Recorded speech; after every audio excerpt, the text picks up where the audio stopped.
Wir starten unsere Tour zu dritt in Emden und machen uns zuerst auf den Weg nach Aachen.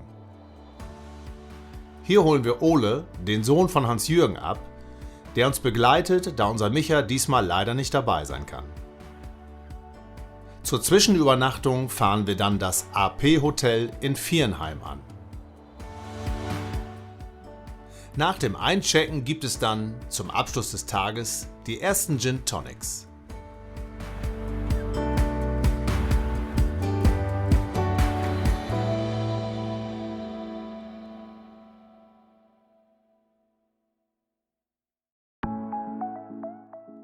Am zweiten Tag der Anreise starten wir morgens um 9 Uhr und erreichen gegen 18 Uhr das B&B Hotel in Tonneau-les-Bains, das auf der französischen Seite des Genfer Sees liegt. Da hier die Route de Grand Alpes startet, laden wir die Motorräder vom Trailer, um am nächsten Tag stressfrei starten zu können. In der Hotellobby gibt es dann das obligatorische Ankunftsbier.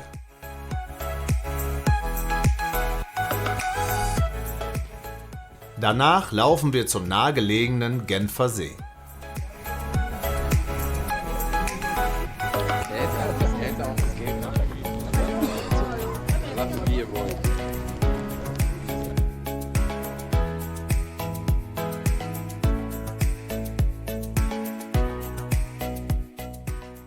Hier lassen wir in herrlicher Kulisse den Abend mit Bier, Sandwich und Vorfreude auf den nächsten Tag ausklingen.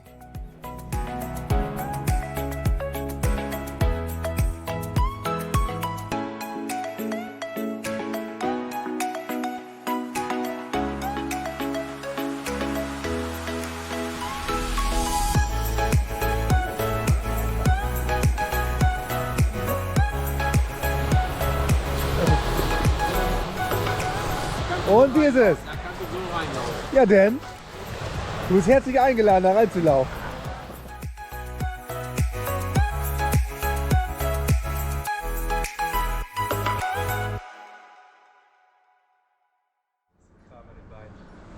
Heute ist der erste Fahrtag. Und Mühle, was geht? Es geht los. Ja. Ja. So ist das wohl, Mühle. So ist das wohl. Panoramik.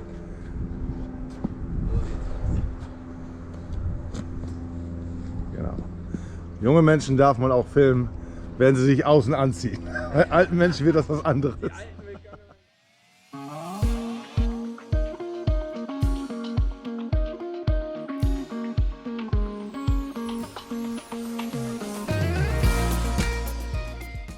Wir starten die Tour bei herrlichstem Wetter. Und das wird die nächsten 2 Wochen auch genau so bleiben.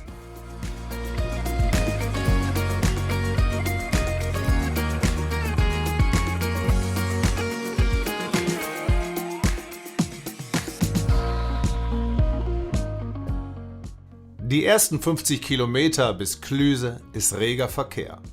Doch dann biegen wir ab in die Berge.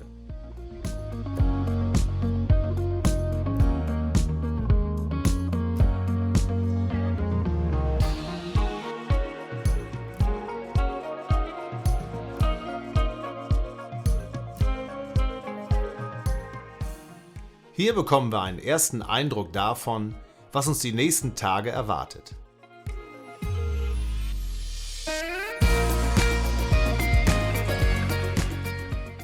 Beim Gebirgspass Col de la Colombière machen wir auf 1618 Metern eine Kaffeepause. Nach dem Fotoshooting geht die Fahrt dann weiter in Richtung Tone.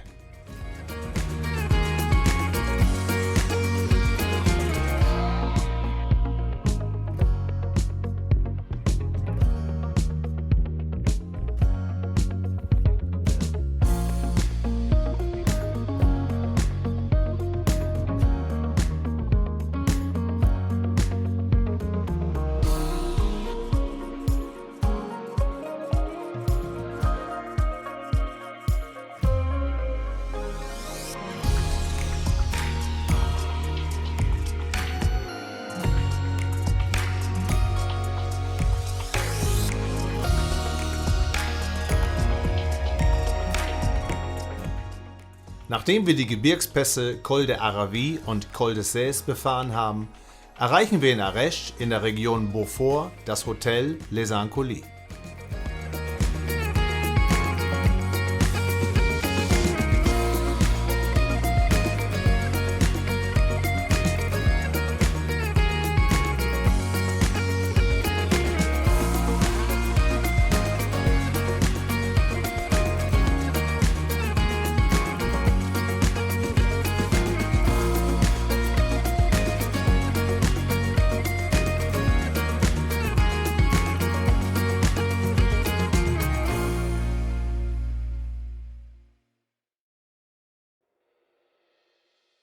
Guten Morgen! Ole, check mal bitte die Kamera. Danke! Heute geht es über die höchsten Pässe unserer Reise bis nach Briançon.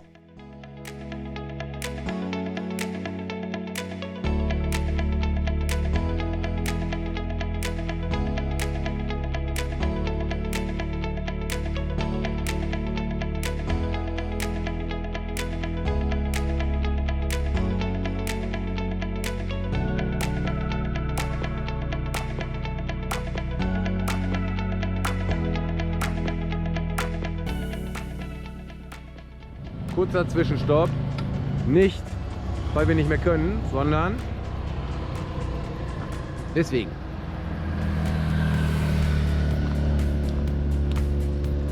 Der Schatz im Silbersee.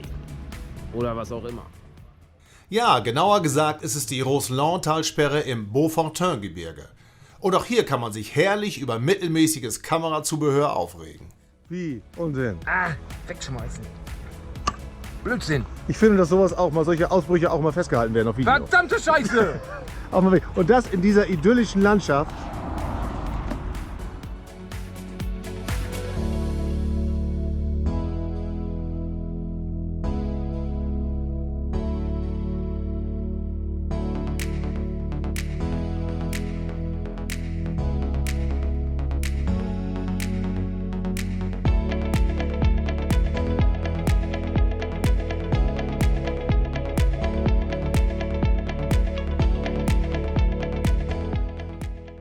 Weiter geht es über den Cormet de Rousselon mit einer Passhöhe von 1967 Metern. Dieser Gebirgspass verbindet Beaufort mit Bourg-Saint-Maurice.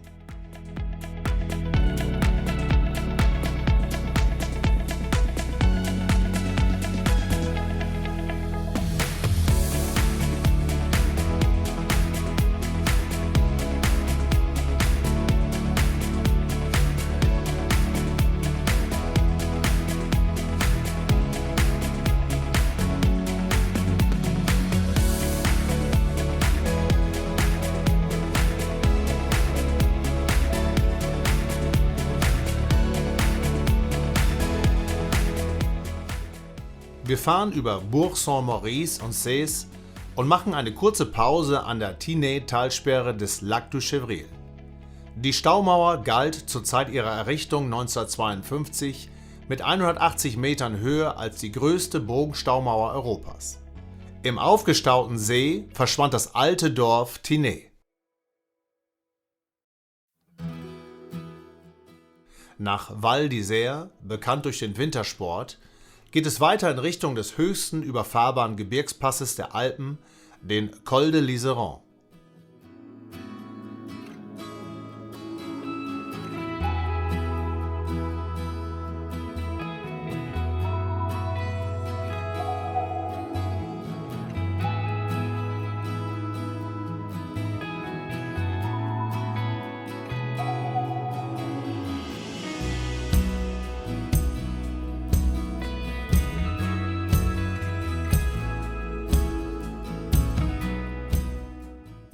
Dann erreichen wir die Passhöhe.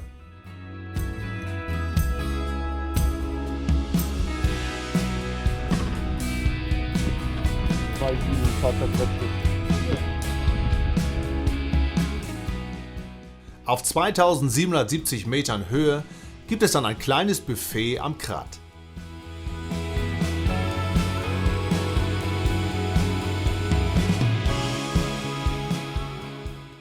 Fotos müssen hier, am höchsten Punkt unserer Reise, natürlich sein. Klimatisch bedingt liegt die Passhöhe viele Tage im Jahr in den Wolken. Aber wir haben auch hier Glück mit dem Wetter.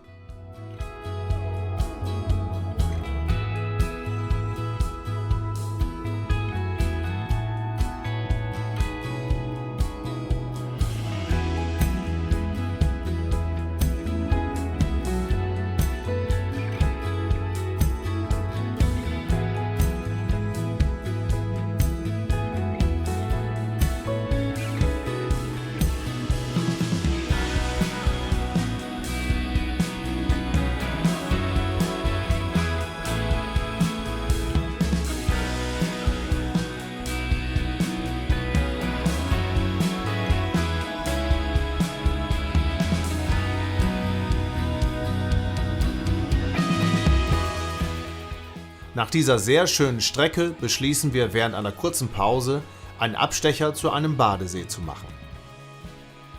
Direkt am Gebirgspass Col du Mont-Cenis befindet sich auf einem Hochplateau der Stausee Lac du Mont-Cenis.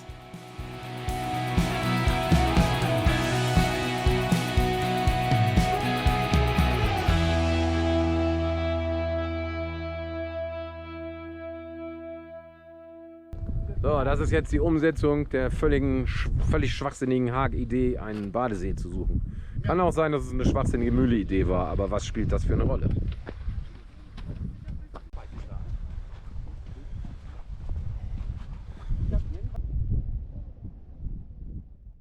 Abgesehen vom steinigen Umfeld ein sehr schöner Stausee, aber auch ein sehr kalter. Wir haben alles in der Truppe dabei. Weiche, harte, ne? Junge, alte. Yo!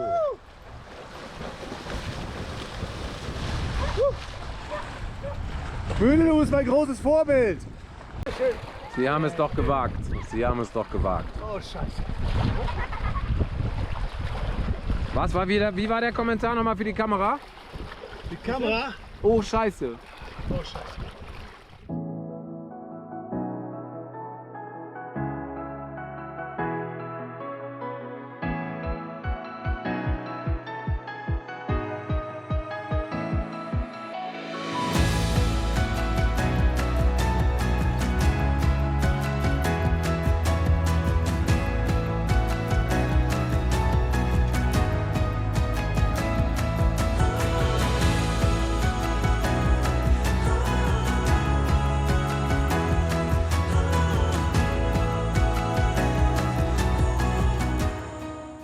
Nachdem wir in Saint-Michel-de-Maurienne auf den Col du Telegraphe abgebogen sind, machen wir nach einer sehr schönen Auffahrt eine Pause im gleichnamigen Café.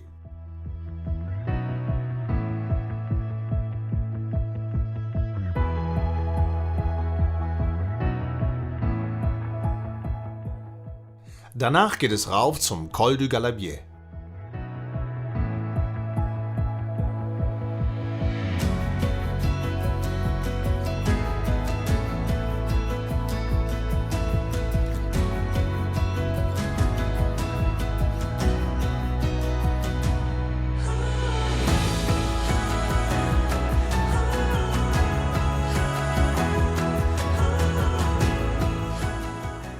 Hier auf 2642 Metern Höhe hat man einen perfekten Rundumblick auf Frankreichs schönste Gebirgszüge.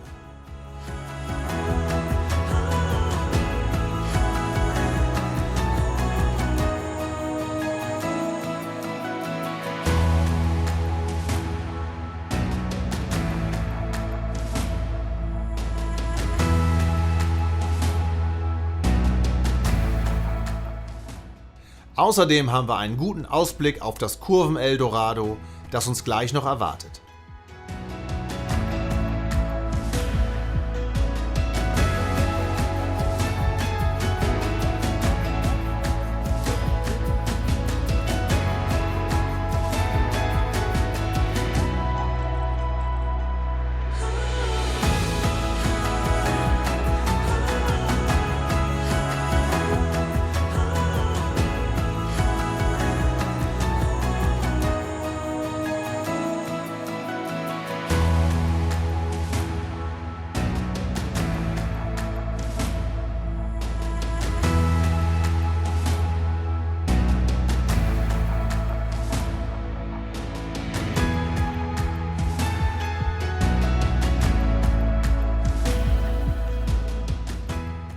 Weiter geht es dann über den Col de Lautaret in Richtung unseres heutigen Etappenziels Briançon.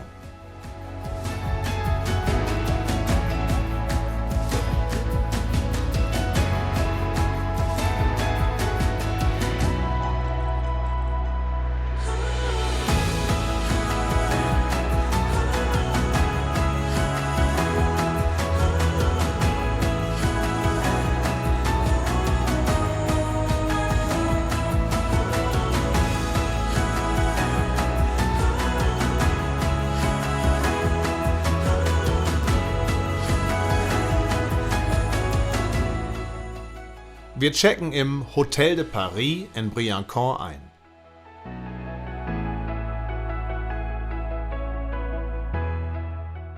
Die Kleinstadt Briançon liegt in unmittelbarer Nähe der italienischen Grenze und ist die höchstgelegene Stadt Frankreichs.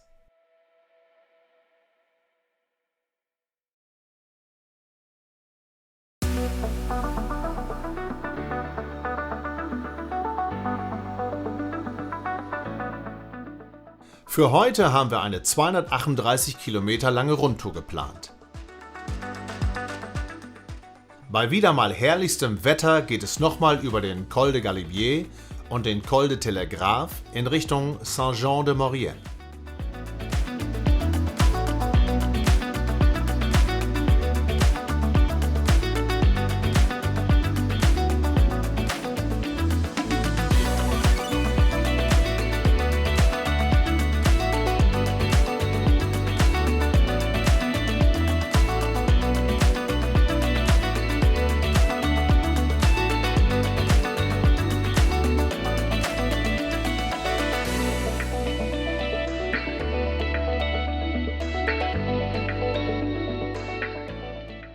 In Valois bekommt die Kamera einen neuen Platz oben auf Oles Helm. Auf der D80 von Villain-Gondron nach Albiens-le-Jeune geht die Strecke über 46 Spitzkehren.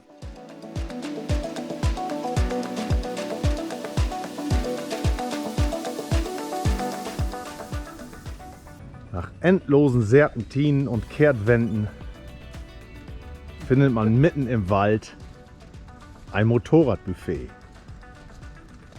Mit vielen Spezialitäten. Nach dieser leckeren Pause geht es weiter über Albiens-le-Jeune zum Col de la Croix de Fer.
Immer wieder sieht man auf der Straße Beschriftungen, die uns daran erinnern, dass es wenige Tage zuvor die Rennradfahrer der Tour de France sich hier hochgequält haben.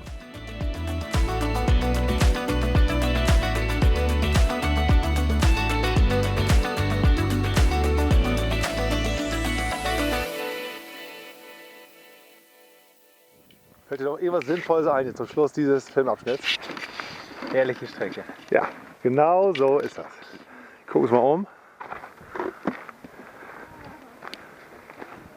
Wunderbar. Bei 30 Grad und strahlendem Sonnenschein genießen wir die Pause auf dem Col de la Croix de Fer.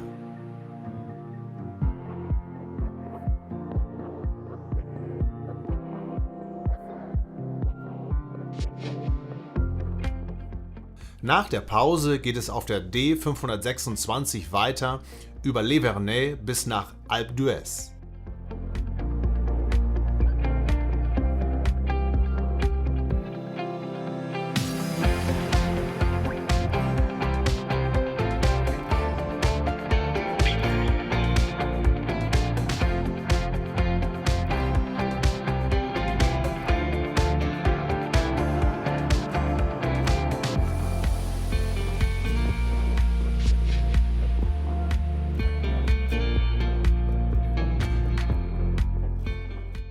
Trotz einer Baustelle kommen wir auf den leicht versteckten und eher unbekannten Col de Sarenne. Diese wunderbar einsame Strecke, die weitgehend einspurig verläuft, bietet neben scharfen Kehren auch tolle Ausblicke.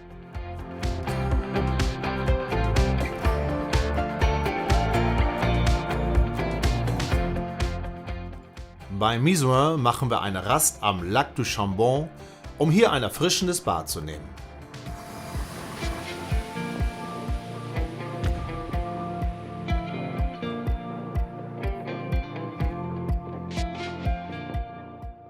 Nach dieser Abkühlung geht's wieder nach Briançon.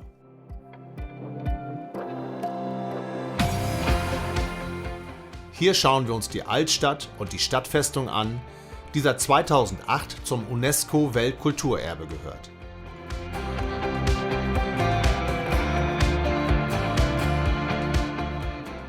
Und Eis geht immer.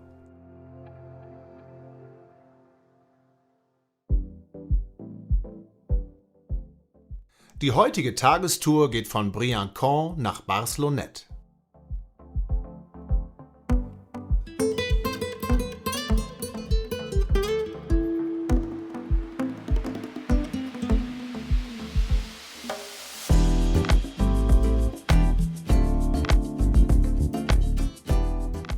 Wir fahren über den Col d'Izoard, den dritthöchsten Pass auf der Route des Grands Alpes.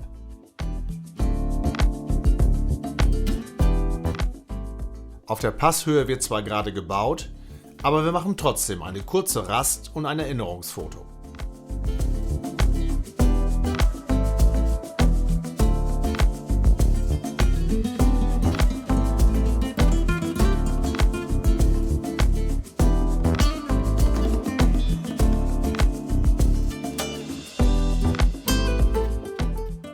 Immer wieder bieten sich herrliche Ausblicke und auch mal die Gelegenheit für ein Gruppenfoto auf dem Motorrad.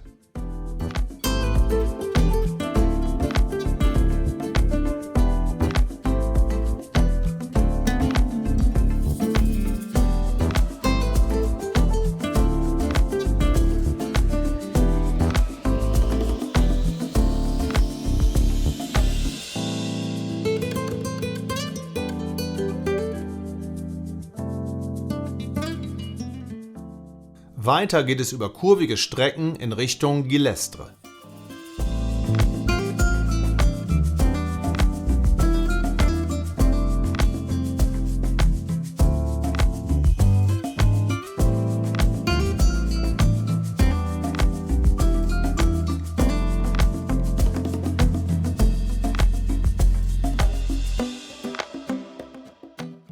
Zur Abwechslung freuen wir uns dann auch über die langgezogenen Kurven der Schlucht Gorge du Guil.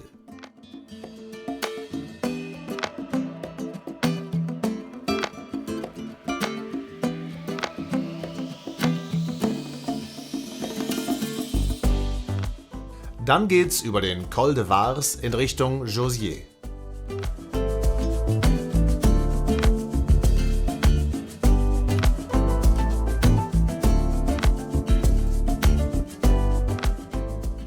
Gegen 13 Uhr erreichen wir dann Barcelonnette und checken im schönen Grand Hotel ein. Nach einer kleinen Gurken-Käseplatte und den ersten Getränken erkunden wir ein wenig die Stadt und essen was bei einem gemütlichen Mexikaner.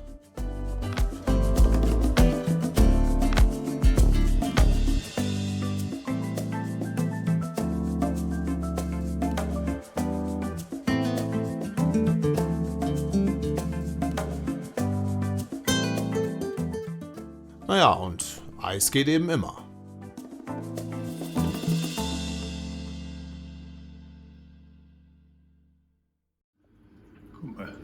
der Titelcover. kurz Video, bitte. Die Katze kriegt Wasser, ich bin gerade dabei. Total niedlich. Hier aus dem Wasserhahn. Ja.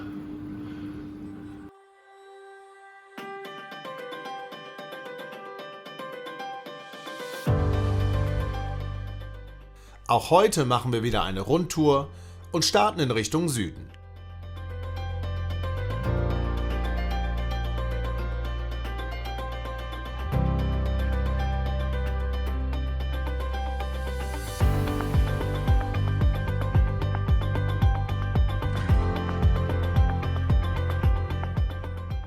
Auf dem Weg in Richtung Colmar entdecken wir mal wieder ein nettes Plätzchen für eine kurze Rast und für schöne Fotos.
Nach einer entspannten Pause bei Saint-Martin-de-Tronon geht's weiter über Valberg und Saint-Sauveur-sur-Tigny.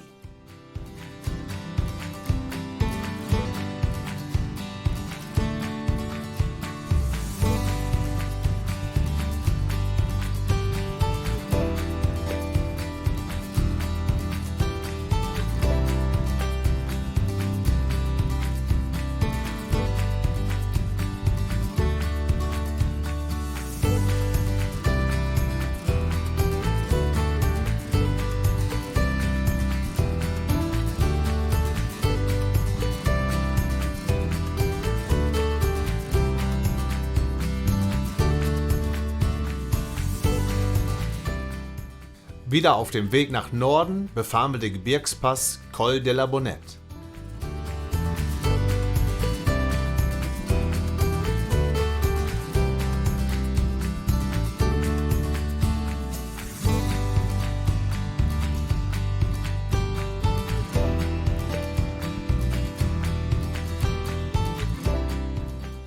Auch hier, nahe der italienischen Grenze, bieten sich immer wieder tolle Ausblicke und für uns die Gelegenheit für eine kurze Rast.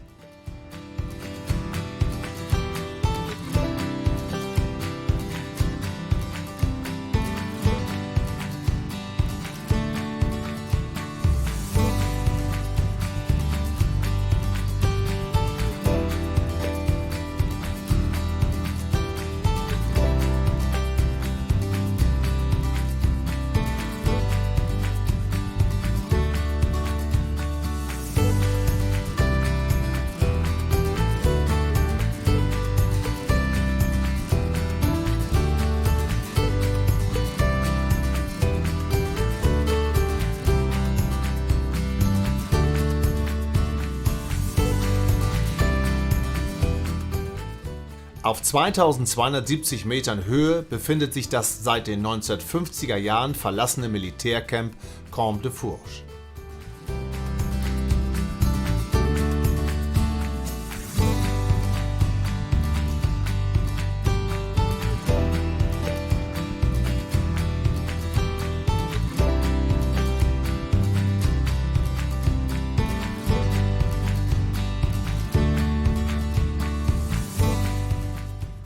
Nach einer letzten Pause fahren wir über die Nordseite des Col de la Bonnette wieder in Richtung Bar-Slonettes.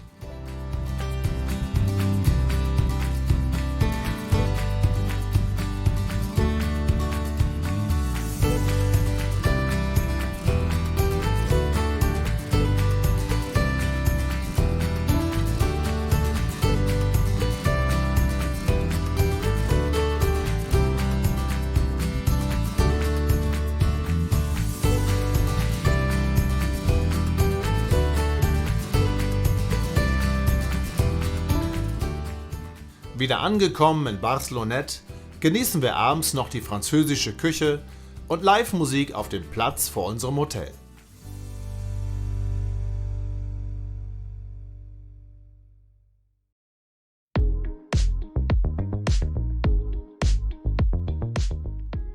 Unsere heutige Etappe führt uns nach Menton, direkt an der Côte d'Azur.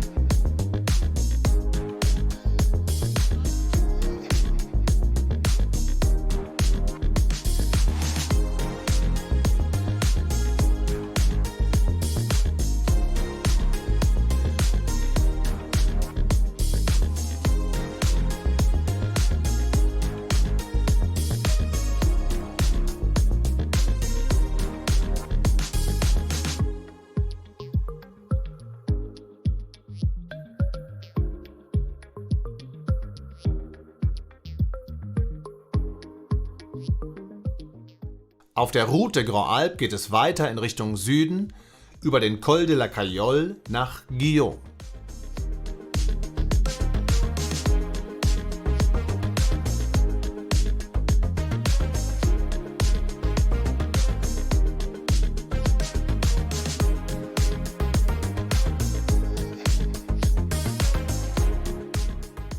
Nach einer kurzen Kontrolle mitten in den Bergen durch die Gendarmerie, ohne Beanstandungen, machen wir bei Georges de Dalus eine Pause und genießen die herrliche Kulisse.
Wir fahren eine Schleife über Pouget-Teniers nach Saint-Sauveur-sur-Tinée.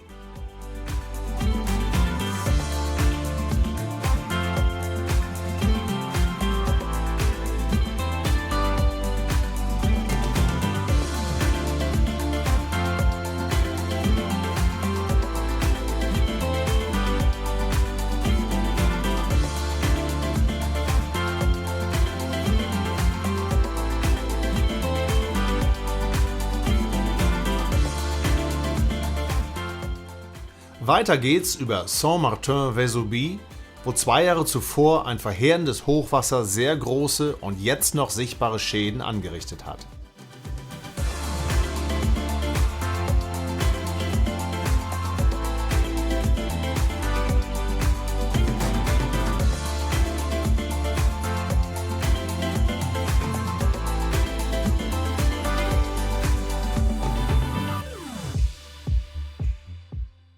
Jetzt geht's über den Col de Tourigny, über den jedes Jahr eine Etappe der Rallye Monte Carlo führt.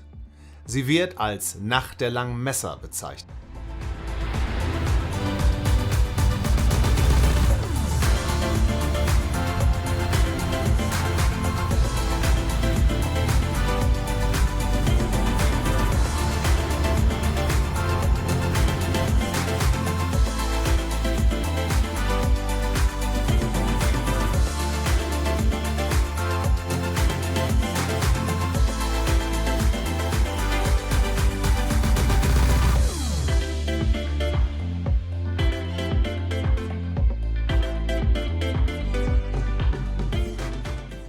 Ab Sospel geht es über den Col de Castillon nach Menton, bei mittlerweile weit über 30 Grad.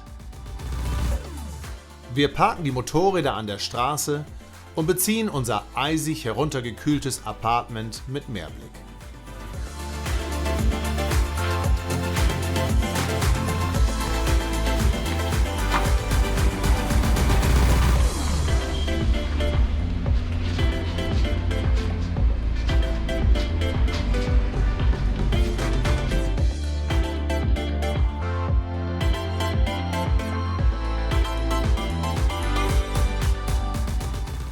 Mit einem kurzen Ausflug in den Ort beenden wir den Tag.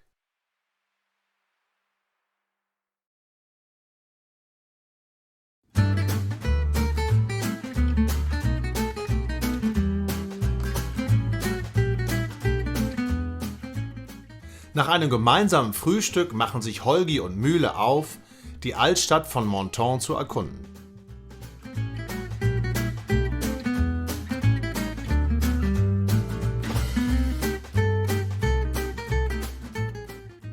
Hans-Jürgen und Ole machen sich währenddessen mit dem Moped auf dem Weg nach Monte Carlo.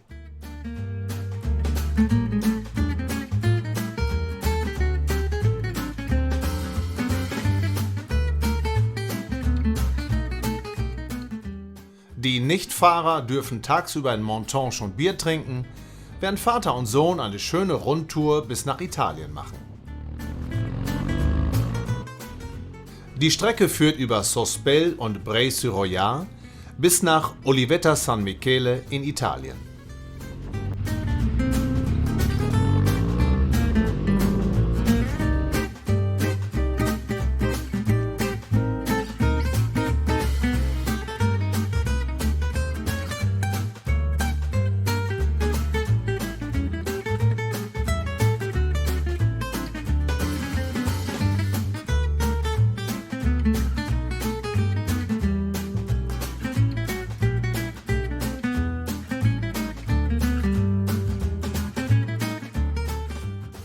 Den Abend beenden wir dann bei einem leckeren Essen an der Strandpromenade in Menton.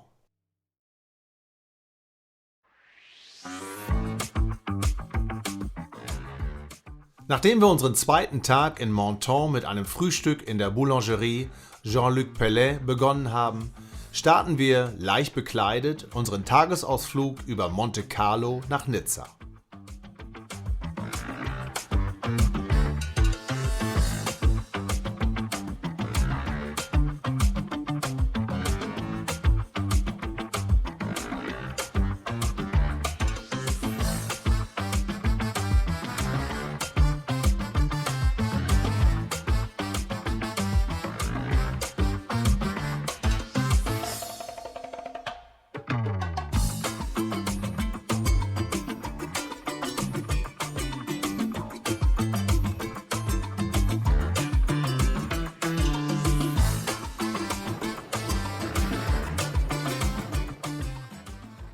Den ersten Stopp machen wir im Port Hercule, auf Deutsch Herkuleshafen, dem zentral gelegenen Yachthafen im Fürstentum Monaco. Er bietet Platz für bis zu 700 Boote.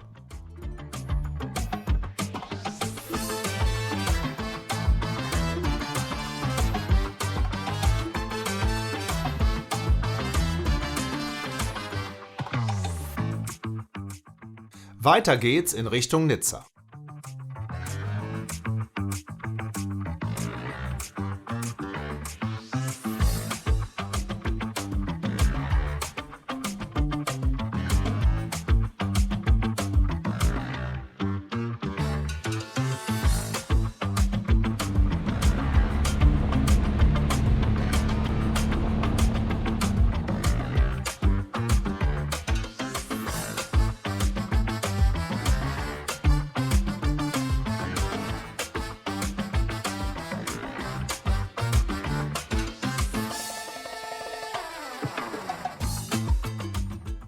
Unseren nächsten Halt am Hafen von Nizza verbinden wir mit einer kleinen Kaffeepause.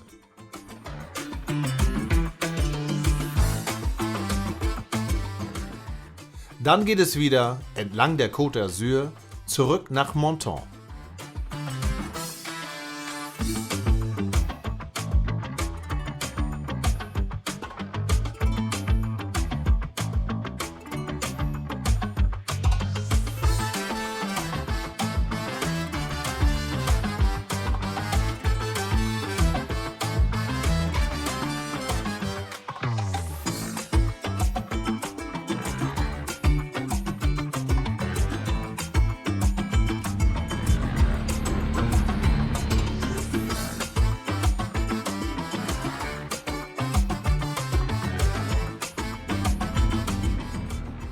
In Menton angekommen, fahren wir den ortsansässigen Gockelspezi an und verzehren den gegrillten Vogel wohlweislich im klimatisierten Apartment. Den Rest des Abends vertreiben wir uns mit tiefgründigen Gesprächen, Musik aus der Bluetooth-Box und ausreichend Kaltgetränken.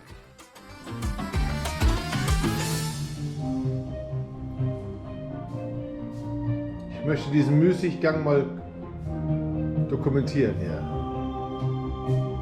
Mühle, Rotwein, 8 Gläser, nicht mehr zu gebrauchen. Boah, muss das jetzt sein? Ole, Zeit noch? Weißwein, ja, ich glaube 2 Gläser, das geht noch. Das geht noch. Hans Jürgen, schon nicht mehr da. So. Prost. Alles wird aufgenommen werden, Mühle. Ist das auch jetzt? Ja, Gerade die Kamera? Ja, ich habe schon aufgemerkt, der Schutzmann. Ich habe schon meine schöne Frisur aufgelegt. Ist das schon die schöne Frisur? Ja. Achso.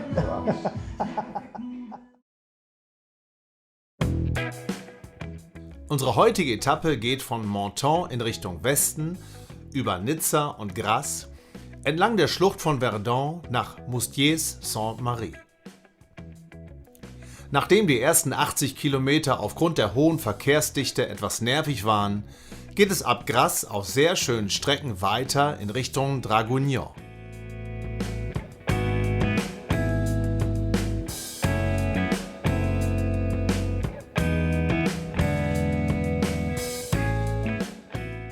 In Comps-sur-Artuby genießen wir zur Mittagszeit einen köstlichen Salat und freuen uns danach auf die bevorstehende Strecke entlang der Verdun-Schlucht.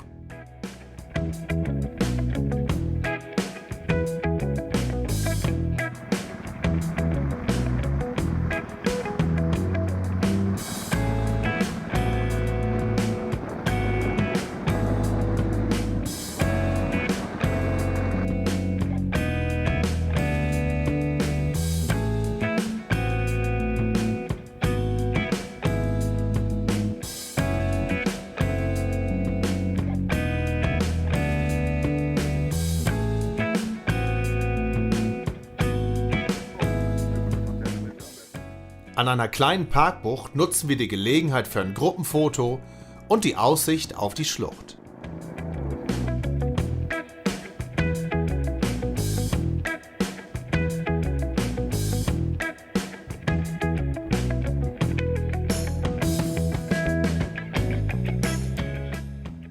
Die etwa 21 Kilometer lange und bis zu 700 Meter tiefe Schlucht ist eine der größten Canyons Europas.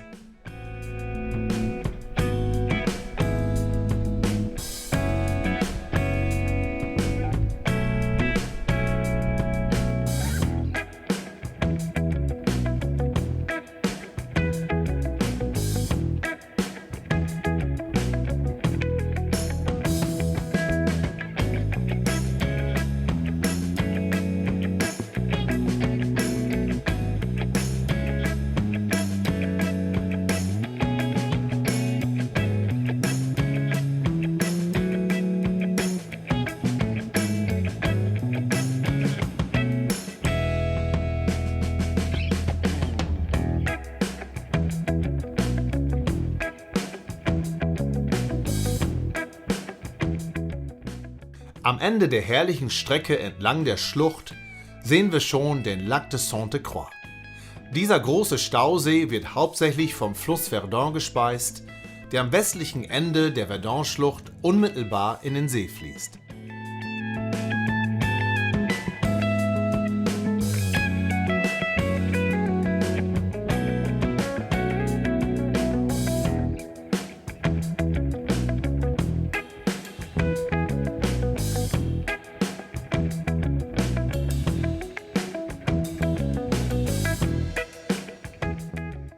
Im Herzen des mittelalterlichen Dorfes Moustiers-Sainte-Marie haben wir für die kommende Nacht ein uriges Appartement gebucht.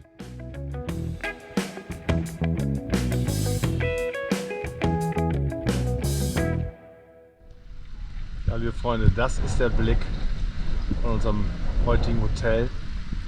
Und ich würde sagen, also mehr Provence und Südfrankreich geht ja irgendwie wohl nicht, oder?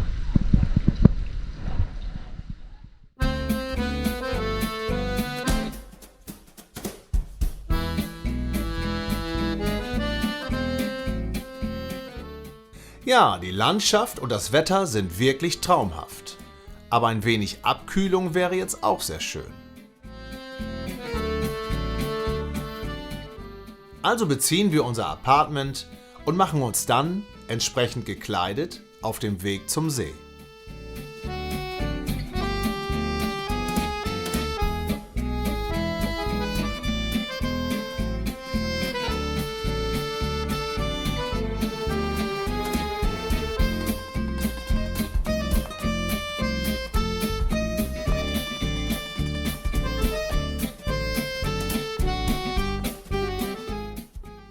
Bei dieser herrlichen Kulisse macht die Erfrischung im See natürlich noch mehr Spaß.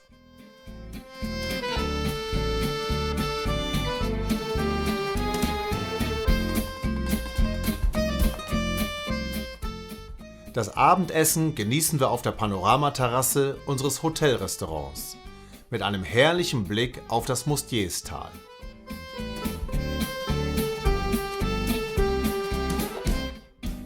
Danach erkunden wir das kleine Bergdorf zu Fuß und erkennen, warum der Ort als eines der schönsten Dörfer Frankreichs gilt.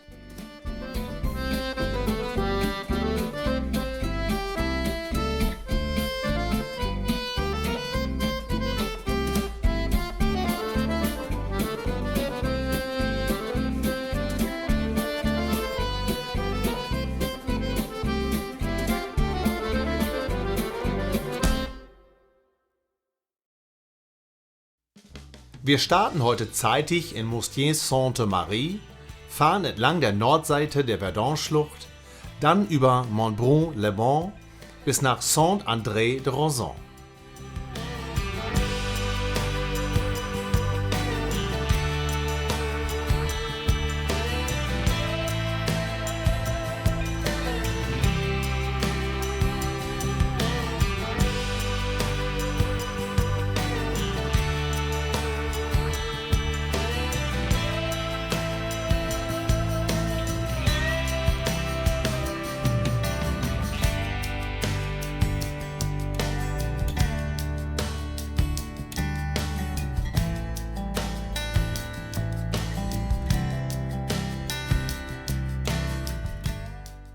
In einer Extraschleife befahren wir den Collet Barry.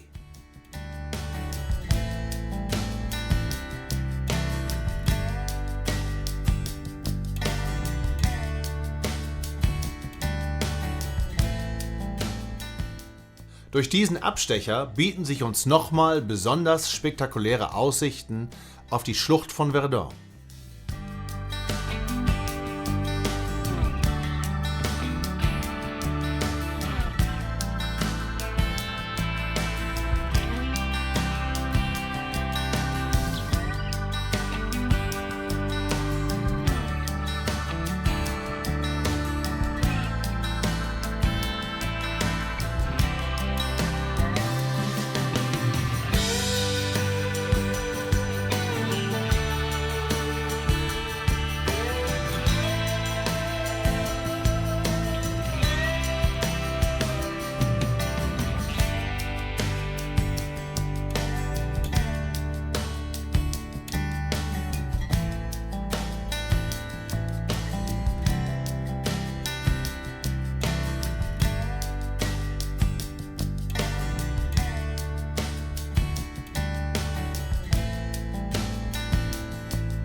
Wir genießen die letzten Kurven entlang der Schlucht und fahren dann weiter in Richtung Castellane.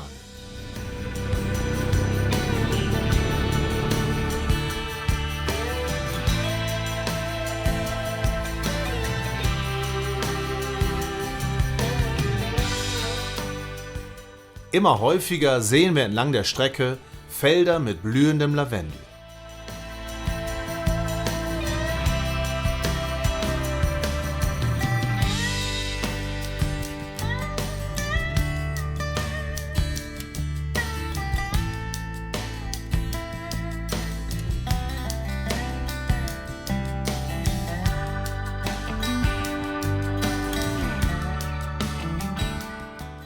Dann geht es vorbei am Bergdorf Montbrun-le-Bon.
Schließlich erreichen wir unsere Unterkunft in Saint-André-de-Rançon.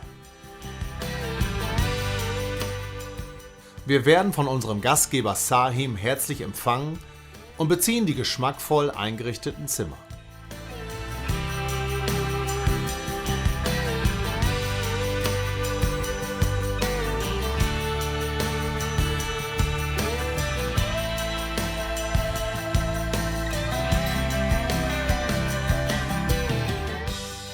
Abends bewirtet uns Sahim mit regionalen Köstlichkeiten und auch sein Hund Pixie weicht kaum von unserer Seite.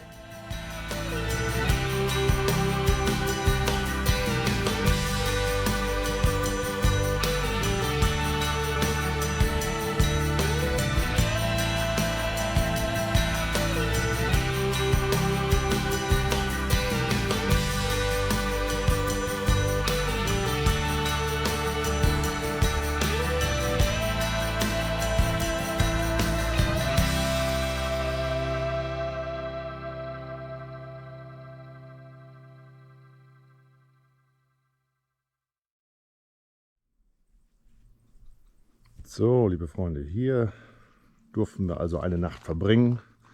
Haben gestern Abend hier mal so schön gesessen. Den ganzen Tag ist ja und Pixie ja auch unterwegs. Gerade eben haben wir hier noch gefrühstückt. Sehr, sehr schön. Bei herrlichstem Wetter. So, mal gucken, was der Mühle hier macht. Mühle, bist du am Zusammenrödeln? Ja. Ich bin am Zusammenrütteln. Leider. Einmal ganz kurz hier mal. Kleine Träumchen, die wir haben. Genau, einmal ganz kurz hier rangeschaut. Sehr schön, sehr schön. So, ich laufe mal zu Hakis. Mach mal.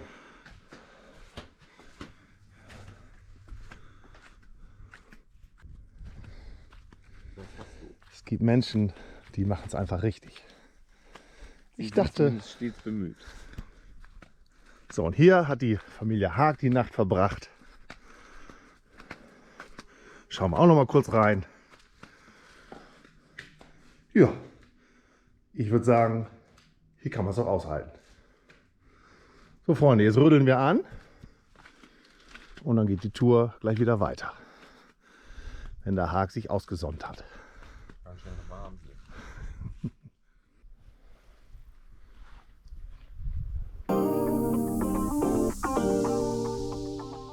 Nachdem wir uns von Sahim und Pixie verabschiedet haben, machen wir uns auf den Weg nach Grenoble, unserem heutigen Tagesziel.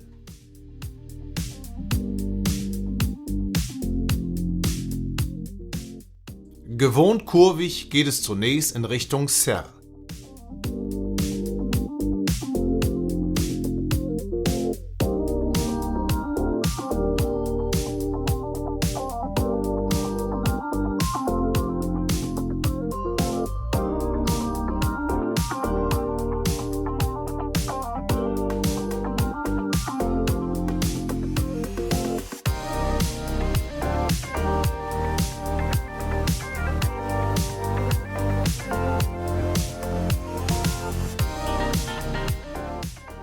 Dann geht es weiter in Richtung Norden.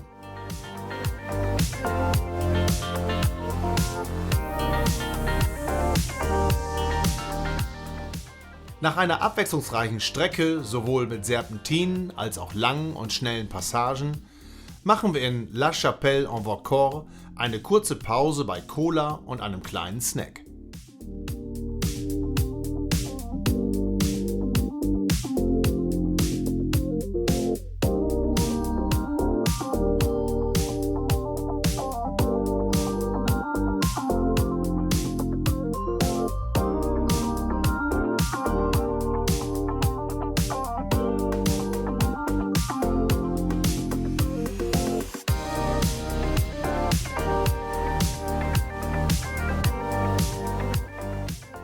Nachdem wir die letzte Etappe über Villard-de-Lans hinter uns gebracht haben, ist Grenoble schon von weitem sichtbar. Mit einigen Umwegen erreichen wir unser Domizil, das ruhig, aber zentral gelegen ist.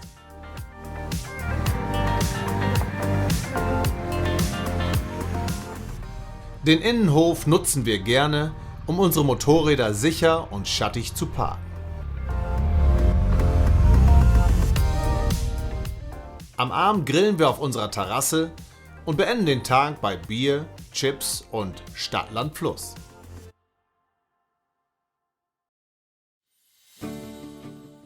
Mit Kfz-Beschränkungen, günstigen Bustickets, neuen Straßenbahnen und Radwegen hat Grenoble es geschafft, den Großteil des Verkehrs aus der Stadt zu bekommen.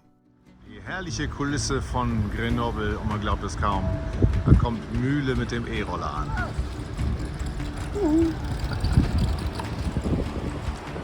Wunderbar. Wir erkunden Grenoble auf den Cityrollern. Verhäuber mich neu, aber es macht Laune. Es macht wirklich Laune.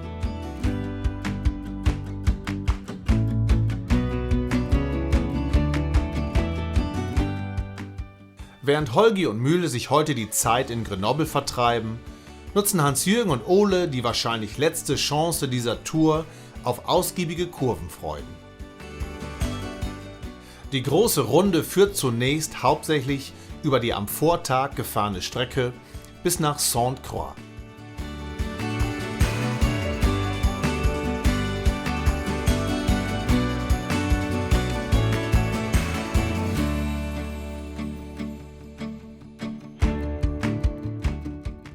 Nach einer Pause geht es weiter über die westliche Route D70 und im Kurvenfeuerwerk am Combe Laval und Saint-Laurent-et-Royans.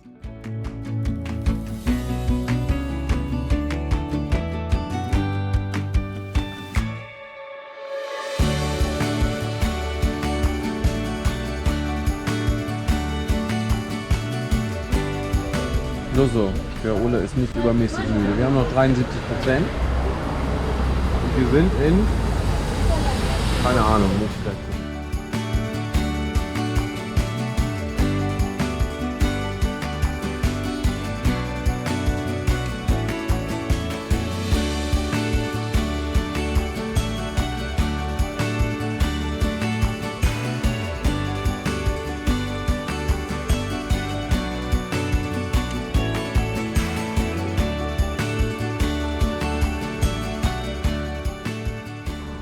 Da kommt er. Der Einkäufer hat wieder einen Euro verdient. Top. Zurück in Grenoble grillen wir wieder gemeinsam und lassen den Abend ausklingen.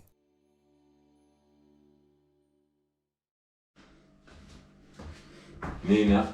Der Einzige, der mit der Kaffeemaschine umgehen kann, ist unser Ingenieur. Das ist nicht ganz korrekt. Die haben wir auch schon raus. Haben schon was rausgekriegt. Ja, genau. Aber du hast ihre Seele erkannt. Ah, ich bin noch Ihre schlechte Seele. neue Kamera? Super, natürlich französisches Frühstück. Genau. Croissant mit, wo ist sie denn? Da, Marmelade. Konfitüre. Konfitüre. Nach dem französischen Frühstück satteln wir auf zu unserem letzten Fahrtag von Grenoble nach Thonon-les-Bains, unserem Startpunkt am Genfer See.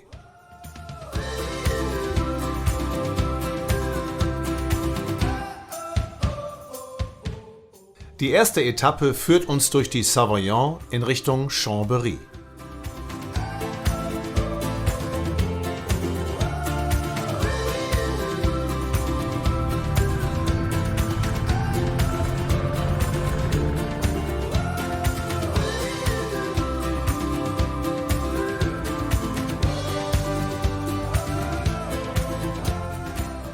Die Straße erneuert. Wir haben es versucht, aber da kommen wir leider nicht durch. Wir sind gerade frisch am Teeren, also planen wir jetzt mal die Tour.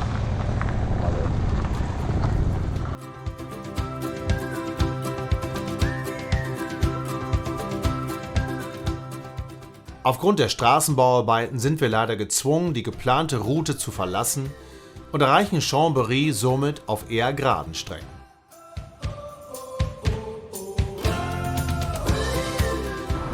So, das Erziehungsmotorrad hat spontan viel Luft verloren, nachdem man über einen Stein oder ähnliches gefahren war. Und wir haben aber so einen Motorradhändler hier gefunden und warten jetzt darauf, dass er gleich öffnet. Und dann schauen wir mal, was da zu machen ist.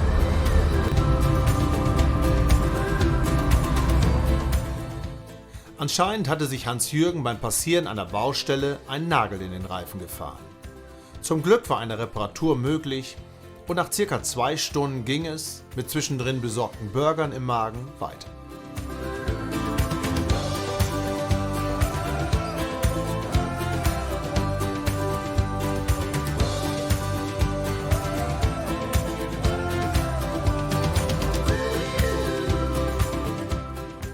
Jetzt geht es nochmal hoch zum Chalet Nordique du Plateau, wo wir eine kurze Kaffeepause mit herrlicher Aussicht machen.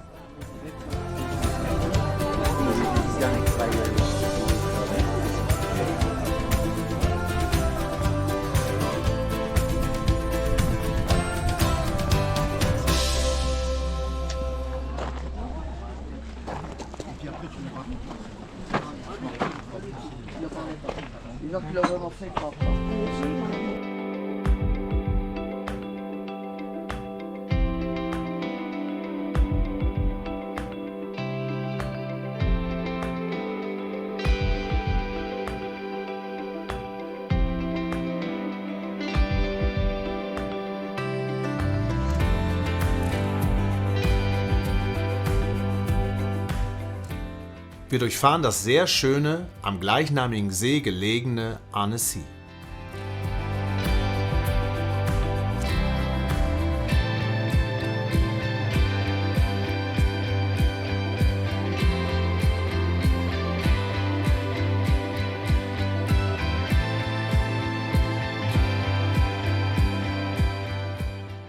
Kurz hinter Annecy durchfahren wir noch eine sehr schöne Passage, um dann zum Endspurt unserer Grand Alpe Tour anzusetzen.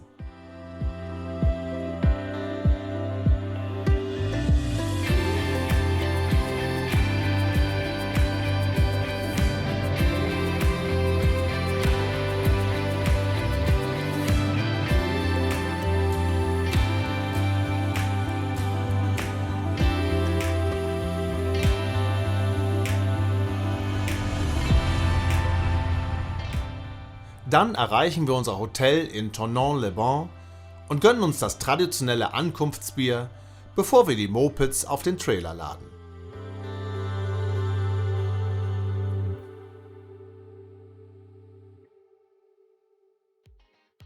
Nach 600 Kilometern Autobahn erreichen wir gegen 19 Uhr unser zentral gelegenes Apartment in Limburg an der Lahn. Nachdem wir in einem Restaurant um die Ecke lecker gegessen hatten, gerieten wir direkt in ein gut besuchtes Weinfest mit Live-Musik. Also gönnten wir uns einige Flaschen Weißwein und verbrachten einen schönen Abend. Mit einem leichten Kater haben wir am nächsten Tag Ole wieder in Aachen abgesetzt und sind zu dritt zurück nach Ostfriesland gefahren.